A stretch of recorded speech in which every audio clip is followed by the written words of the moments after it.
오늘은 성탄주일입니다. 우리 구주께서 정말 하늘 영광 버리시고 우리를 위해 이 땅에 오셔서 우리를 위해 정말 전부를 내어주신 정말 귀하고 복된 날입니다. 우리 시간에 예수 그리스도를 향해 우리 한번 큰 박수로 한번 영광 돌렸으면 좋겠습니다. 우리 기쁜 마음으로 서로를 향해 이렇게 인사하십니다. 우리 서로를 향해 메리 크리스마스 우리 같이 한번 인사하십니다. 메리 크리스마스, 메리 크리스마스. 우리는 기쁨으로 그리스도를 경배하기 위해 이 자리에 모였습니다. 오늘은 성탄주일이기 때문에 우리 말씀 들어가기 전에 예수님의 탄생에 관한 세 가지 문제를 여러분들에게 드리고 한번 시작해 보도록 하겠습니다. 예수님의 탄생에 관한 그 문제 첫 번째입니다. 예수님께서 탄생하신 곳은 어디입니까? 이제 보기가 나오는데요. 1번 LA, 2번 서울, 3번 예루살렘, 4번 베들레헴. 네, 4번 베들레헴이 정답이 맞습니다. 우리를 살리시기 위해 하늘의 떡으로 오신 예수님은 떡집이라는 의미의 베들레헴에서 탄생하셨습니다. 이제 두 번째 질문 나갑니다.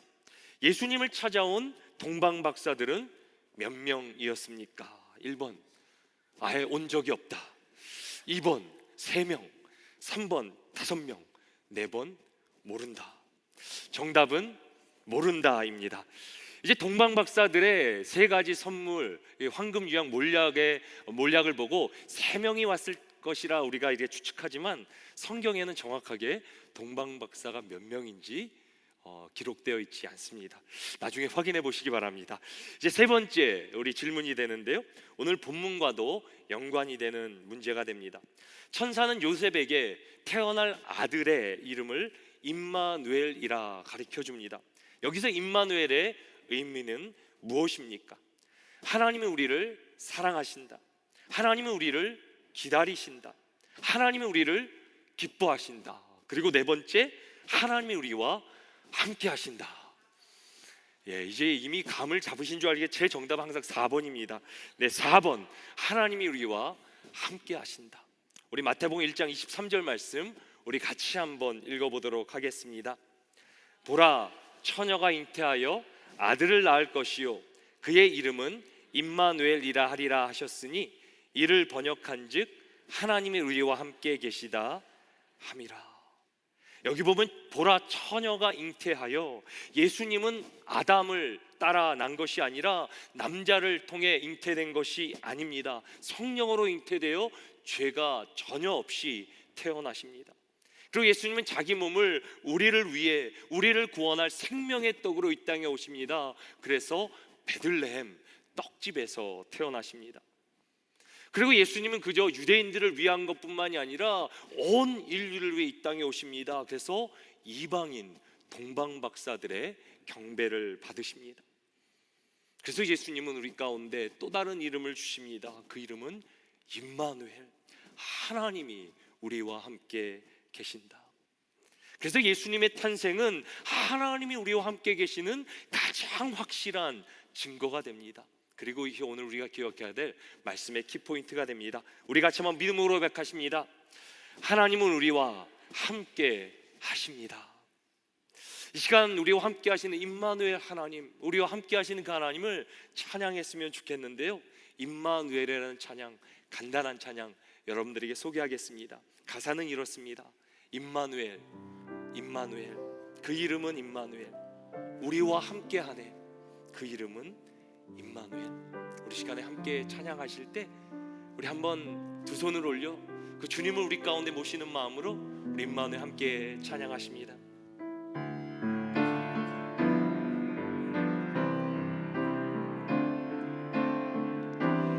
임마누엘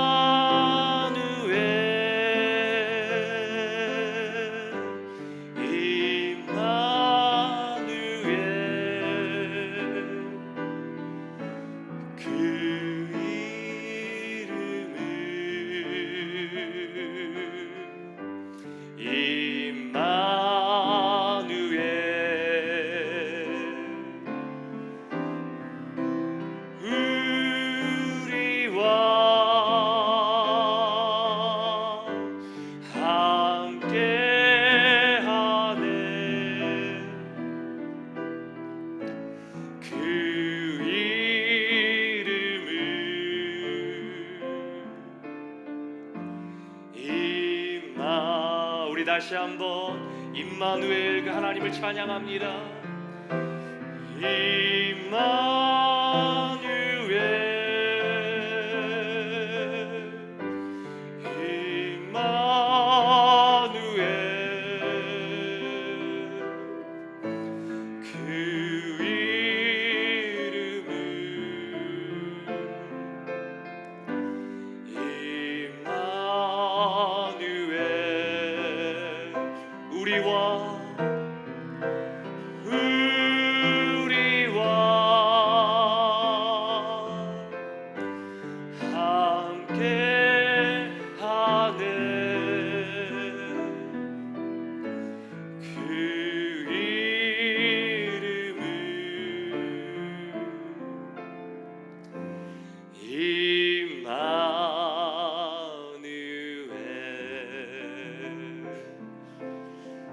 그렇게 믿으십니까? 오늘도 임마누엘 하나님은 우리 예배 가운데 거하시며 우리와 영원토록 함께 하신다 말씀하십니다. 예수님이 세상에 오신 이유는 임마누엘 하나님, 우리와 함께 하시는 그 하나님을 알려주시기 위함입니다. 우리는 이스라엘 역사를 통해 하나님이 그분의 백성과 신실하게 함께 하셨음을 우리는 증거하게 됩니다. 하나님 이스라엘이 애굽에 노예되었을 때도 함께 하십니다. 광야에서도 또 약속의 땅 가나안에서도 하나님은 하나님의 백성과 함께 하십니다. 그리고 이스라엘이 범죄해서 바벨론의 포로에 끌려갔을 때도 하나님이 절대 계시지 않을 것 같은 그 땅에서도 하나님께서는 이스라엘 백성과 함께 하십니다.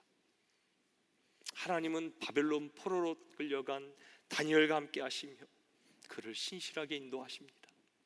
하나님은 언제 어디서나 그분의 백성과 함께 하십니다.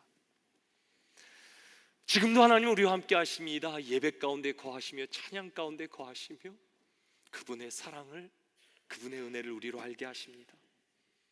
근데 문제는 때로 그 하나님의 임재가 느껴지지 않는 순간이 있다라는 것입니다.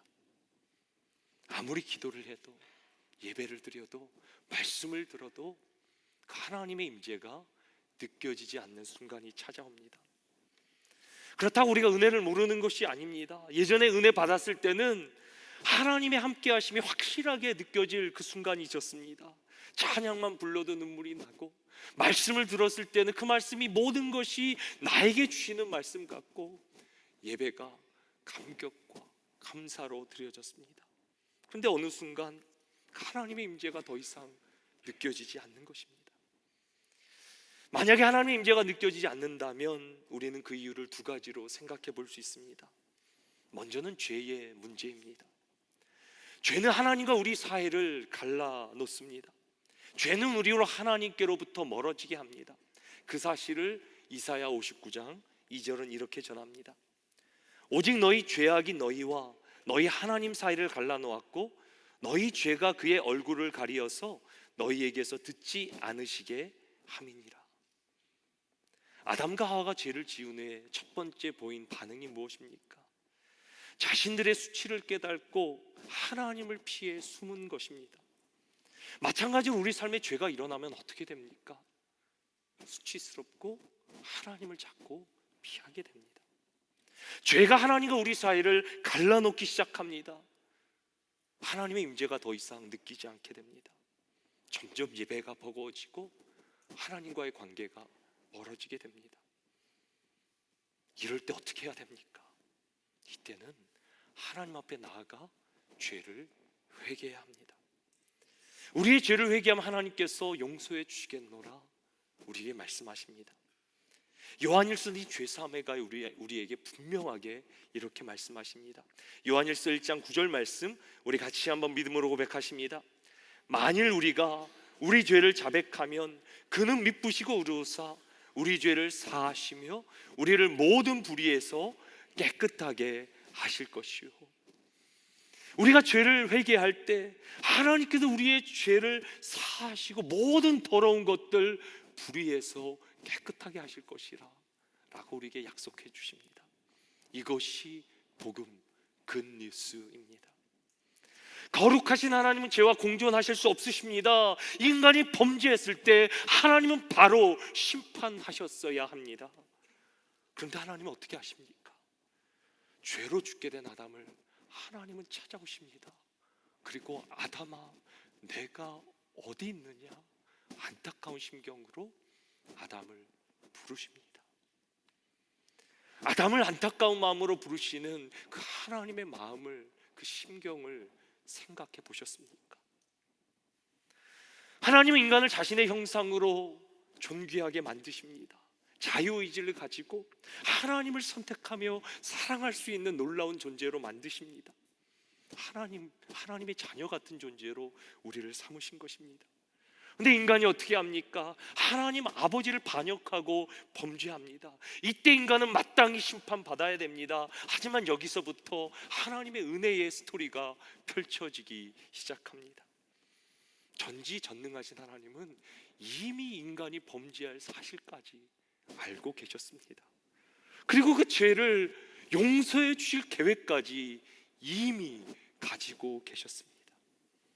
하나님의 죄로 인해 수치로 가득 채워진 아담과 하와에게 어떻게 하십니까? 짐승의 피를 흘려 만든 가죽옷으로 그들의 수치를 덮어주십니다. 이것은 무엇을 상징합니까? 장차 인류를 구원할 십자가의 사건을 상징합니다. 하나님의 자신의 독생자를 아낌없이 죽이심으로 인간을 구원하시려는 것입니다. 그리고 하나님의 독생자 예수 그리스도께서는 십자가에서 자신의 생명을 내어주시며 It is finished, 다 이루었다. 인간의 모든 죄값은 다 치루어졌다. It is finished 라고 선언하십니다. 사랑하는 성도 여러분, 예수 그리스도께서 이미 우리의 모든 죄를 십자가에 담당하셨기 때문에 그 은혜를 거부하는 죄 외에는 어떤 죄라도 용서받지 못할 죄는 없습니다. 이제 그 십자가의 은혜를 받아들이기만 하면 됩니다. 아담을 찾으시며 부르신 하나님께서 지금 우리를 부르고 계십니다. 우리가 그 음성을 듣고 하나님 앞에 나아가 우리 안에 죄가 있다면 그 죄를 구하고 용서를 구할 때 하나님께서 용서하시며 그리스도의 옷으로 우리를 정결하게 해주시겠다라고 말씀하십니다. 우리 삶 속에 만약에 하나님의 임재가 느껴지지 않는다면 죄의 문제일 수 있습니다. 우리는 그리스도의 십자가를 의지하며 죄를 회개하며 하나님 앞에 나아가야 합니다. 우리 삶 속에 하나님의 임재가 느껴지지 않는다면 또 다른 이유가 하나 있습니다. 그것은 바로 하나님이 허락하신 영적 광야입니다. 하나님은 이스라엘을 광야로 인도하신 것처럼 우리 또한 영적인 광야로 인도하십니다. 광야는 어떤 곳입니까? 사람이 살 수 없는 곳입니다. 낮에는 뜨겁고 밤에는 춥고 바람이 세게 부는 곳입니다. 온갖 위험이 도사리고 인간이 살기 불가능한 곳입니다. 하지만 정작 광야가 힘든 이유는 무엇입니까? 광야에는 길이 없습니다. 길이 보이지 않습니다. 방향도 목적지도 모른 채 헤매다가 쓰러지는 곳이 바로 광야라는 곳입니다. 사람의 힘이 통하지 않고 사람의 뜻대로 되지 않는 곳이 이곳 광야입니다. 근데 하나님은 이런 광야로 우리를 인도하십니다. 지금 이 시간에 자녀의 일만 생각하면 마음이 답답해지시는 분들이 계실 것입니다. 그렇다면 여러분들의 자녀가 광야일 수 있습니다. 어떤 분들은 남편을 위해, 아내를 위해 눈물로 주야로 기도하는 분들 계실 것입니다. 그렇다면 여러분들의 배우자가 광야일 수 있습니다. 어떤 분들은 내일 비즈니스, 일터에 나가야 되는데 도저히 그 일이 감당이 되지 않아 두렵고 떨리는 마음으로 있는 분들 것입니다. 그렇다면 여러분들의 일터가, 생업이 광야일 수 있습니다. 또 우리 가운데서는 육체로 고통 가운데 계신 분들이 계십니다. 내가 이 고통을 어떻게 견딜 것인가? 언제까지 이것이 진행될 것인가? 그렇다면 여러분들의 그 육체의 고통이 또한 광야일 수 있습니다. 하나님 왜 하필 광야입니까? 하나님 왜 우리를 광야로 인도하십니까? 육신의 눈으로 볼 때 광야는 그저 황량한 벌판입니다. 척박한 땅입니다. 사람이 도저히 살 수 없는 곳입니다. 하지만 영적인 눈으로 바라볼 때 그 광야의 의미는 180도 달라집니다. 광야는 하나님 없이는 도저히 살 수 없는 곳입니다. 그래서 광야는 살아있는 말씀을 경험해야 살 수 있고 그 말씀을 경험하는 곳이 또한 광야입니다. 광야를 히브리어로 미드바르라고 합니다. 그런데 미드바르라는 단어는 어디서부터라는 의미의 전치사와 말씀이라는 의미의 단어가 합쳐진 파생된 단어가 됩니다. 그래서 미드바르는 말씀이 나오는 곳입니다. 광야는 어떤 곳입니까? 하나님께서 말씀하시는 곳입니다. 더 나아가 이 다바르라는 단어 헬라어로 로고스라는 단어로 나중에 번역이 되게 됩니다. 태초의 말씀이시며 세상에 성육신 되어 오신 말씀 로고스 예수 그리스도를 의미합니다. 그래서 광야는 하나님이 친히 말씀하시는 곳이며 또 그 말씀을 통해 예수 그리스도를 깊이 경험하는 곳이 바로 광야라고 할 수 있습니다. 삶의 광야가 찾아올 때 우리는 당황하게 됩니다. 문제 속에 빠지게 됩니다. 하나님의 임재를 느끼지 못하게 됩니다. 하나님은 살아계신가? 나를 도와나 주시나? 하나님이 나를 사랑이나 하시나? 때로는 하나님의 그 사랑을, 하나님의 존재를 의심하기까지 합니다. 그때 어떻게 해야 됩니까? 우리가 그 영적 광야에 놓였을 때 어떻게 해야 됩니까? 그때는 하나님 말씀을 붙잡아야 됩니다. 그리고 죽을 것 같은 광야 가운데 사람이 눈에 보이는 떡으로 사는 것이 아니라 살아있는 하나님의 말씀으로 살아간다는 것, 그것을 체험하는 곳, 그것이 바로 광야입니다. 광야에서는 말씀을 붙잡아야 됩니다. 제가 오늘 말씀을 준비하는 가운데 예전에 저에게 말씀해 주신 한 장로님이 떠올랐습니다. 그분은 이제 은퇴하시고 믿음이 정말 좋으신 분이십니다. 다른 사람들을 전도하시며 중보기도를 해주신 그런 분이십니다. 근데 코로나 바이러스가 일어나게 되고 폐렴이 걸려서 병원에 이제 격리되게 되는데 모든 가족들로부터 격리됩니다. 의료진들도 다가가지를 못합니다. 근데 거기서 혼자 이렇게 격리돼 있는데 너무 무서웠다고. 병원이 왜 이렇게 추운지. 근데 한순간 믿음이 확 사라지다 보니까는 인생의 광야가 몰려오니까 하나님의 임재가 느껴지지 않더래요. 평생 70이 넘게 그 하나님 붙들고 살아가고 왔는데 그 순간 너무 외롭게 느껴지더래요. 그 순간 말씀을 기억하고 하나님 살려달라고, 나를 만나달라고, 이 광야에서 나를 만나달라고 기도하는 가운데 주님이 가장 깊은 내면 가운데 말씀하시고 그 장로님의 손을 붙잡아 주셨대요. 그리고 저한테 이렇게 간증하세요. 내가 평생 주님을 만났지만 이런 주님은 처음 만났습니다. 주님을 정말 깊이 만났습니다. 저에게 간증을 해주셨습니다. 때로 하나님은 인생의 광야 가운데 우리를 가장 가까이, 가장 깊이 만나 주십니다. 그분의 임재가 느껴지지 않고 그분의 숨결이 느껴지지 않고 그런 인생의 광야 가운데 우리는 우리의 감정, 상황과 환경, 우리를 힘들게 하는 문제에 우리의 마음을 두는 것이 아니라 오직 하나님의 말씀, 그분의 말씀 하나 붙들고 나아가야 됩니다. 근데 우리가 깨닫는 건 무엇입니까? 우리 하나님은 임마누엘 하나님, 우리의 감정과 상관없이, 상황과 문제와 상관없이 우리와 언제나 함께 하신 하나님, 그것이 하나님 말씀에 우리에게 주시는 그런 진리입니다. 임마누엘 하나님, 하나님 우리와 언제나 함께 하신다. 그리고 이 하나님께서 우리와 함께 하신다는 사실, 이것을 신학적인 용어로 하나님의 편재성이라 우리는 그렇게 말합니다. 우리 한번 하나님의 편재성에 관한 내용을 같이 한번 읽어보도록 하겠습니다. 하나님의 편재성은 모든 시간과 모든 장소에 동시에 임재하시는 것을 말합니다.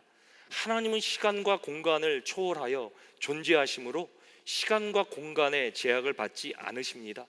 그분은 우리가 어디에 있든 우리와 함께 계시며 일어나는 모든 일을 보심으로 그분의 관심을 벗어나는 것은 없습니다. 하나님의 편지하심은 우리들에게 큰 위로와 소망의 원천이 됩니다. 이것을 믿는다면 우리의 삶이 달라집니다.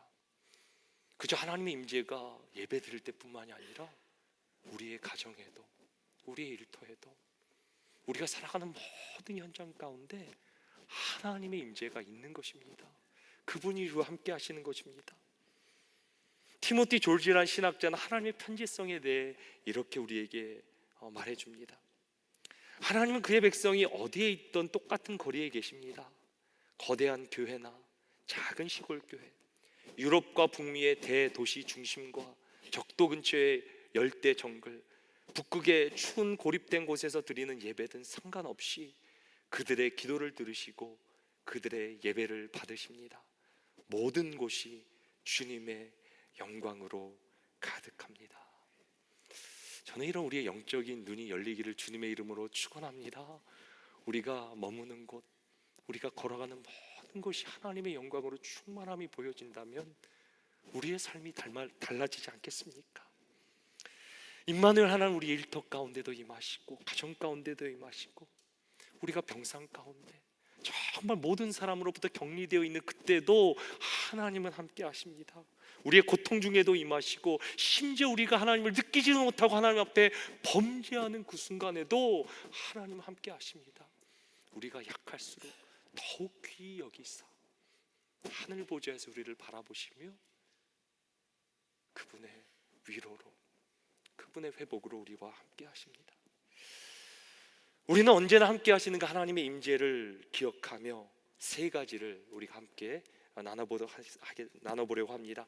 먼저 하나님은 우리의 기도를 들으시기 위해 임재하십니다. 이것이 첫 번째 포인트인데요, 우리 같이 한번 믿음으로 고백하십니다. 하나님은 우리의 기도를 들으시기 위해 임재하십니다. 이스라엘 역사 가운데 하나님의 임재를 상징하는 것은 성전이었습니다. 솔로몬은 성전을 건축한 후에 가장 먼저 하나님의 임재를 사모하며 기도합니다. 열왕기상 8장 27절입니다. 하나님이 참으로 땅에 거하시리이까 하늘과 하늘들의 하늘들이라도 주를 용납하지 못하겠거든 하물며 내가 건축한 이 성전이오리까. 솔로몬은 인류 역사에서 가장 지혜로운 사람입니다. 인간이 어떤 집을 지어도 건물을 지어도 하나님의 영광을 다 담을 수 없다라는 사실을 알고 있었습니다. 하나님은 모든 만물을 지은 창조주 하나님 되십니다. 그럼에도 솔로몬의 기도 가운데 하나님은 그의 성전에 영광으로 임해 주십니다. 하나님의 임재를 구한 후 솔로몬의 두 번째 기도가 이제 열왕기상 8장 30절에 나타나는데요, 우리 같이 한번 30절 말씀 읽겠습니다. 주의 종과 주의 백성 이스라엘이 이곳을 향하여 기도할 때에 주는 그 간구함을 들으시되 주께서 계신 곳 하늘에서 들으시고 들으시사 사하여 주옵소서. 이제 솔로몬 이제 백성들이 기도할 때를 이제 위에서 하나님께 기도하는데요, 하나님의 백성이 성전을 향해 기도할 때 성전에서가 아니라 하나님께서 하늘에서부터 응답해 달라라고 기도합니다. 솔로몬 하나님의 임재가 영광이 성전에 임하기를 원했지만 또한 솔로몬은 하나님께서 그 성전에만 계시는 게 아니라 모든 만물에 충만하신 하늘에 거하시는 분이심을 알았습니다. 그래서 성전을 향해 기도하는 모든 백성들의 기도를 들어달라, 응답해달라라고 간구합니다. 그래서 솔로몬이 기도한 대로 하나님께서는 성전을 향해 기도하는 모든 하나님의 백성들의 기도에 응답하십니다. 심지어는 바벨론 포로로 끌려간 다니엘이 성전을 향해 기도할 때 하나님께서 그 다니엘 가운데 임하시며 다니엘의 기도에 응답하십니다. 하나님은 우리의 기도에 응답하시기 위해 임재하십니다. 두 번째로 하나님은 우리를 돌봐주시기 위해 우리 가운데 임재하십니다. 우리 두 번째 포인트 같이 한번 믿음으로 고백하십니다. 하나님은 우리를 돌보시기 위해 임재하십니다. 저는 이것이 얼마나 감사한지 몰라요. 때로 우리가 힘들고 어렵고 세상의 고아처럼 나 혼자 고통 가운데 있는 것 같은데 하나님이 다 아시고 하나님 우리를 돌봐주신다라는 거예요. 하나님이 우리의 기도에 응답하시는 분이라는 것을 솔로몬이 고백했다면 그의 아버지 다윗은 하나님이 우리의 삶을 돌봐주시는 분이다라고 노래합니다. 오늘 보면 시편 33편 13절입니다. 하나님 여호와께서 하늘에서 굽어보사 모든 인생을 살피시며, 하나님께서 하늘에서 모든 인생을 살펴보신다, 둘러보신다라고 말씀하십니다. 그런데 그 중에서도 특별히 하나님께서 주목하고 관심을 갖는 사람들이 있습니다. 바로 하나님을 경외하고 그분의 은혜를 구하는 자를 하나님께서 주목하신다. 시편 33편 18절 19절 18절 19절 우리 같이 한번 믿음으로 고백하십니다. 여호와는 그를 경외하는 자 곧 그의 인자하심을 바라는 자를 살피사 그들의 영혼을 사망에서 건지시며 그들이 굶주릴 때에 그들을 살리시는도다. 아멘.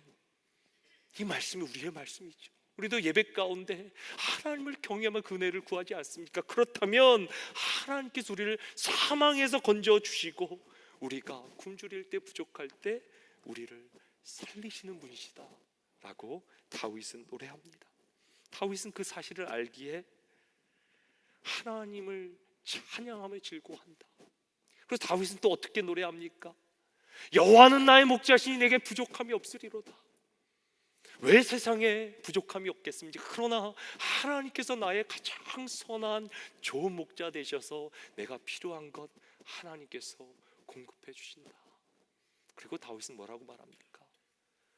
주의 선하심과 인자하심 정녕 나를 따르리 내가 영원히 아버지의 집에 거하리로다. 우리가 한번 이런 인생 살아야 되지 않겠습니까? 하나님의 임재를 경험하며 힘들 때 어려울 때 그 하나님이 도와주시고 인도하시고 이끌어 주시고, 하나님 내가 다른 거 구하지 않습니다.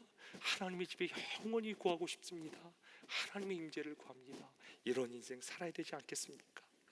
하나님 우리와 함께 하셔서 우리의 필요한 것들을 돌봐주시는 분이라고 말씀하십니다. 그리고 마지막 세 번째로 하나님은 우리 안에 거하시기 위해 임재하시는 분이라고 말씀합니다. 우리 같이 한번 믿음으로 고백하십니다. 하나님은 우리 안에 거하시기 위해 임재하십니다. 하나님은 이스라엘과 함께 하시며 이스라엘의 기도를 응답하시며 환난 가운데 그들의 문제 가운데 그들을 구원하십니다. 그럼에도 불구하고 우리가 이스라엘 역사를 통해 무엇을 보게 됩니까? 그럼에도 끊임없이 범죄하고 끊임없이 타락하는 이스라엘의 모습을 보게 됩니다. 이스라엘은 도무지 하나님의 임재, 하나님이 함께 하신다는데 그 임재를 도무지 믿지 않습니다. 그래서 하나님은 이스라엘을 이사야 선지자를 통해 이렇게까지 말씀하십니다. 이사야서 7장 11절 말씀입니다. 너는 내 하나님 여호와께 한 징조를 구하되 깊은 데에서든지 높은 데에서든지 구하라 하시니. 그 당시 왕은 아하스 왕이었습니다. 하나님께서 환난 가운데 전쟁 가운데 도와주시겠다 승리케 하시다는데 믿지 않는 거예요. 그래서 하나님께서 하늘에든지 땅에든지 한번 징조를 구해라, 내가 너희와 함께 하리라 간절히 말씀하시는 거예요. 그럼에도 구하지 않아요. 하나님의 살아계심을 믿지 않아요. 그러자 하나님께서 친히 내가 한 징조를 너에게 보여주겠다라고 말씀하시면서 우리에게 중요한 예언의 말씀 한 가지를 주십니다. 이사야서 7장 14절 말씀 우리 같이 한번 읽겠습니다. 그러므로 주께서 친히 징조를 너에게 주실 것이라. 보라, 처녀가 잉태하여 아들을 낳을 것이요 그의 이름을 임마누엘이라 하리라. 처음부터 하나님께서 우리 가운데 거하시길 원하시며 우리를 도와주시며 우리의 하나님 아버지가 되시길 원하는데 이스라엘이, 하나님의 백성이 하나님을 도무지 깨달지도 하나님의 임재를 알지도 못하는 거예요. 그래서 하나님께서 뭐라고 말씀하십니까? 내가 너에게 친히 징조를 주겠다. 처녀가 잉태해서 아들을 낳을 것인데 이 땅에 죄가 없는 존재가 올 것인데 나의 독생자가 와서 어떻게 합니까? 자신을 죽임으로 하나님께서 너희와 함께 하심을 알게 하겠다. 더 이상 너희 안에 죄를 다 사하고 이제는 내가 너희와 함께함을 너희로 알게 하겠다라고 예수 그리스도에 대한 예언의 말씀을 주시는 대목입니다. 하나님의 마음이 무엇입니까? 하나님 우리를 도와주시길 원하시죠. 우리의 기도를 응답해 주시길 원하시죠. 왜? 우리의 하나님 아버지 되시기 때문에. 근데 하나님께서 가장 원하신 건, 정말 원하시는 건 무엇입니까? 하나님의 임재를 우리에게 주시는 거예요. 우리와 함께 하시는 거예요. 그저 우리가 기도 응답에 그 도움받아 그것이 아니라 우리를 돌보시고 세상에 고아처럼 두지 않으시는 하나님 아버지가 있음을 알게 하시는 거예요. 내가 너희와 끝날까지 함께 하리라. 임마누엘 하나님, 내가 너희와 함께 하리라. 그래서 예수 그리스도는 이 땅에 오셔서 어떻게 하십니까? 자신의 육체를 찢어 휘장을 가르시고 우리가 갈 수 없는 하나님의 보좌 앞에 나아가게 하시더니 이제는 우리 가운데 성령을 부어주셔서 우리로 하나님의 성령을 모시는 성전이 되게 하십니다. 우리 하나님은 임마누엘, 우리와 함께 거하시기를 원하시는 하나님 되시는 줄 믿으시기 바랍니다. 이 말씀을 생각하며 크라이스트 커넥션, 우리 같이 한번 믿음으로 고백하십니다. 전능하신 하나님은 언제나 그분의 백성과 함께 하시며 그들의 기도를 들으시고 그들을 돌보십니다. 백성과 함께 하시려는 하나님의 뜻은 그리스도 예수 안에서 우리에게 알려졌는데, 그는 하나님과 인간이 영원한 관계를 맺을 수 있도록 세상에 오셔서 고난 당하시고 죽으셨습니다. 예수님으로 인해 우리는 영원한 하나님의 자녀가 되었습니다. 이제 이번 주에 우리가 적용할 수 있는 두 가지 잠깐 생각해 보도록 하겠습니다. 우리가 그 하나님의 마음을 안다면 그저 하나님께서 예배 가운데 임재로 함께하는 게 아니라 우리의 가정에서, 일터에서, 우리가 이 자리를 나가는 순간 우리와 계속해서 함께 하신다는 그 하나님의 임재를 안다면 이번 한 주 우리는 그 하나님의 임재를 누려야 됩니다. 미국에서 가장 영향력 있는 목사님들 중에서 맥스 루케이도라는 목사님이 계십니다. 그분은 참 신학도 영성도 뛰어나신 분이신데 특별히 어른들을 위한 동화를 몇 권을 만드셨습니다. 그 중에 하나가 크리스마스 캔들이라는 동화입니다. 제가 여러분들에게 이 동화를 내용을 말씀해 드리도록 하겠습니다. 영국의 글랜드스톤이라는 마을이 있었는데 이 마을에서는 200년 동안 전해 내려오는 전설이 있었습니다. 그 전설이 뭐냐면 25년마다 성탄 기간이 되면 천사가 찾아오는 것입니다. 천사가 찾아오는데 그 마을에는 양초를 만드는 그런 사람이 있습니다. 양초장이 에드워드 부부가 있는데 그 양초장이를 찾아가 어떻게 하냐면 많은 양초 중에서 천사가 양초 하나를 이렇게 만지는 거예요. 근데 그 천사가 만진 양초에다 불을 붙이면 어떤 문제든지 해결이 되는 거예요. 기적이 일어나는 거예요. 그것이 그 마을에 전해져 오는 전설입니다. 근데 그 마을에 한 젊은 목사님이 이제 부임하게 되었습니다. 근데 이 목사님은 현대 어떤 교육을 받으시고 세련돼서 절대 기적을 믿지 않습니다. 당연히 양초의 기적도 믿지 않았습니다. 그러나 어느 날 25년째 되던 그런 성탄 기간이 찾아오게 됩니다. 그리고 천사가 양초장이 에드워드에게 나타납니다. 그리고 뭔가 이렇게 만졌겠죠. 근데 천사가 떠난 후에 에드워드가 이렇게 발을 잘못 디뎌서 천장에 양초들이 와르르 다 이제 쏟아지게 됩니다. 그래서 다 섞여버린 거예요. 어떤 게 천사가 만진 양초인지 분간할 수가 없는 거예요. 근데 그때부터 마을 사람들이 찾아오는 거예요. 에드워드, 내가 문제가 생겼는데 그 양초만 달라고.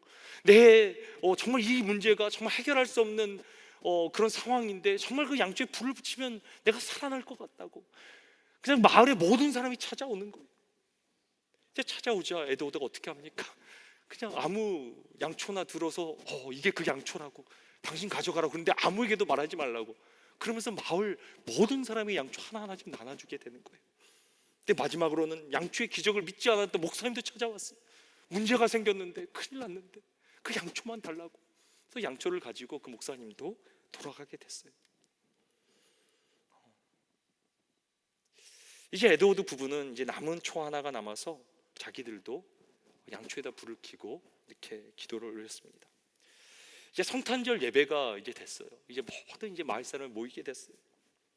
근데 양초의 기적을 믿지 않던 목사님이 갑자기 강대상에서 예배 가운데 기적의 양초에 대해서 언급하며 혹시 이 양초의 기적을 경험한 사람이냐고 물어보는 거예요. 그러니까 교회가 갑자기 막 술렁술렁하기 시작합니다.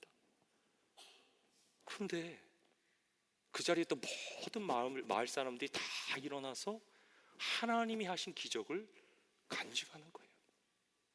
나중에 이 기적을 믿지 않았던 목사도 나도 그 기적을 경험했노라 말하는 거예요.